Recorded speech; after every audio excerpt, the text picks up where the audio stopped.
So the Rochdale by-election seems to be an absolute shambles. Of course, one of the biggest stories in the media is that the Labour candidate Azhar Ali has been under fire for his recent comments in regards to Israel. He said that Israel knew October 7th was coming and allowed it to happen in order for their justification for everything since. Now, this is a wild conspiracy, which has led to complaints of anti-Semitism. But the way the leadership has responded has shown how incredibly hypocritical this whole thing is, and once again shows that certain courtesies are given to you if you're in the right faction. Now, I don't actually think that what Azhar said was necessarily being anti-Semitic, because, look, he was talking about the actions of the Israeli state, not about Jewish people. And whilst what he said was absolute nonsense, I am struggling to find the connection to anti-Semitism, but I am happy to be corrected on this. I mean, if anyone can show me that is the case, I'm open-minded. But what he said was insane. Israel did know about a potential attack from Hamas. I mean, I actually made a video on it a few months ago. It was reported in the Washington Post. But there's a difference between having information of a possible attack to Israel knew the exact plan of October 7th and just allowed it to happen. To me, that means you shouldn't be an MP. I don't want elected representatives who are easily swayed by wild conspiracies, and Labour should have 100% distanced themselves straight away, but they didn't. Why?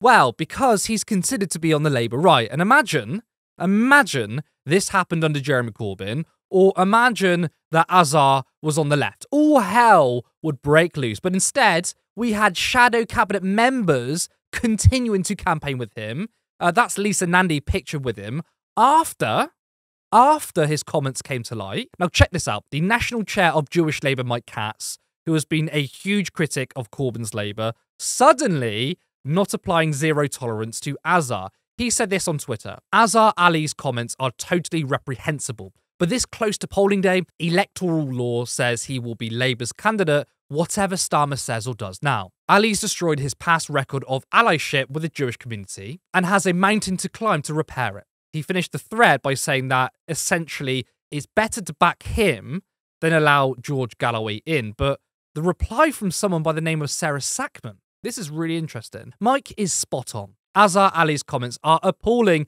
and I've taken this up with the party leadership.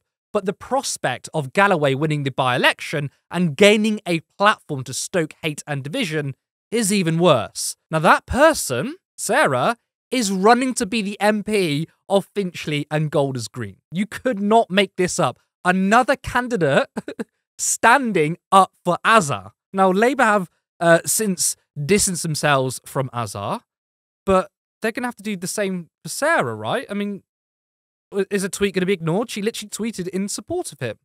But I find this all incredibly funny because the McCarthyite campaign towards Corbyn's Labour was that Labour was this hotbed of anti-Semitism, has now come back to bite the Labour right on the ass, and they're in a right mess, and they fully deserve it.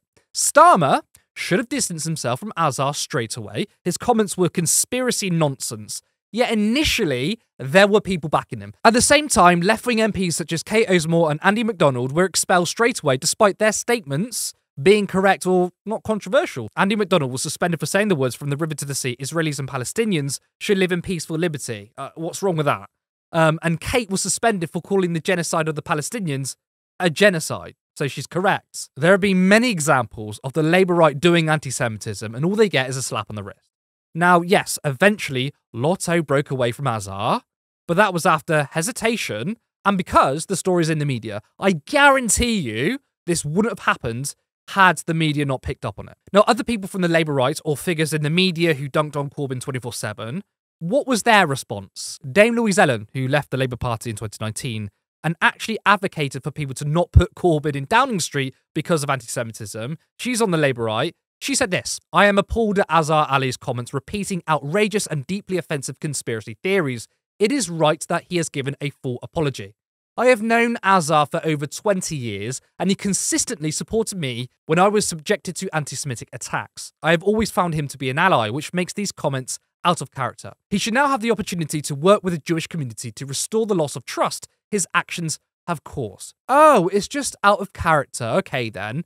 Basically, he's my mate. I'm going to defend his crazy comments, even though if someone on the left had said the exact same thing verbatim, I'd call for their head. In fact, Elman appeared on BBC Today and she was asked about her hypocrisy. Have a listen, and look, it's just so incredibly transparent. She doesn't have an answer. I regret backing.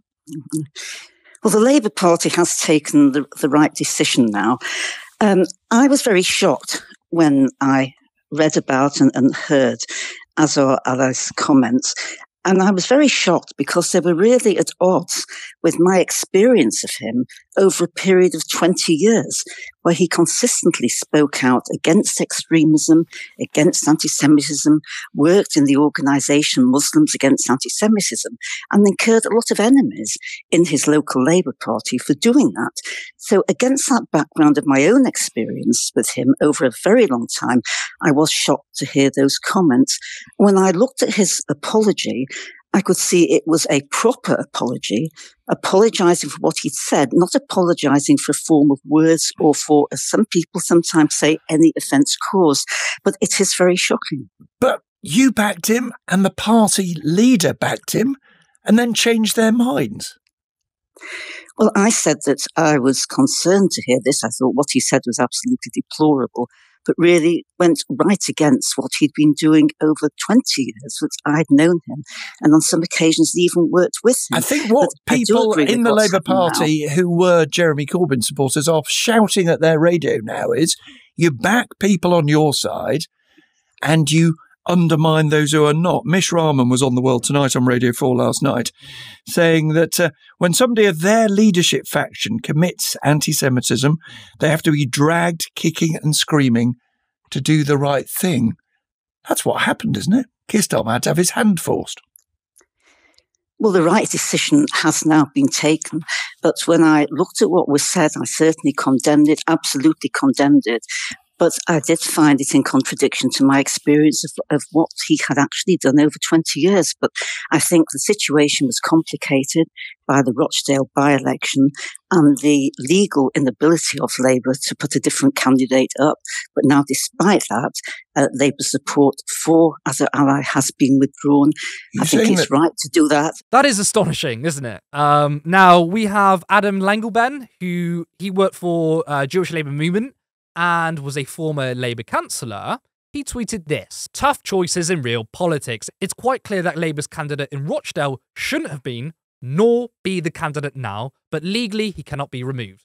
Ordinarily, in any other by-election, I would probably advocate Labour laying down tools out of principle. But that ignores the reality on the ground and his primary opponent. The damage George Galloway does to our communities is unfortunately a greater evil and requires a more difficult and morally challenging outcome." So Boris Johnson was not the greater evil to Jeremy Corbyn, despite Boris Johnson writing anti-Semitic texts in his books, Islamophobic and anti-black racism, and plus all the conservative policies that come with it. He wasn't the lesser evil, Jeremy Corbyn was. But George Galloway, who I agree I do not like whatsoever, is worse than what Azar Ali did, in their view. So this seems incredibly hypocritical again. Now, why did I use the tweets of Elman and Langelben as an example? Well, they were retweeted by Jewish Labour Movement. Again, you couldn't make this up. So JLM has suddenly ditched their zero-tolerance approach. Not when Corbyn was leader, of course. They were pretty strong, actually, including examples of when those who weren't actually anti-Semitic. But suddenly, it's different. So JLM initially put out a statement reluctantly backing Azar in Rochdale, but I can't show you the screenshot because I can't find it. Presumably, it's been deleted.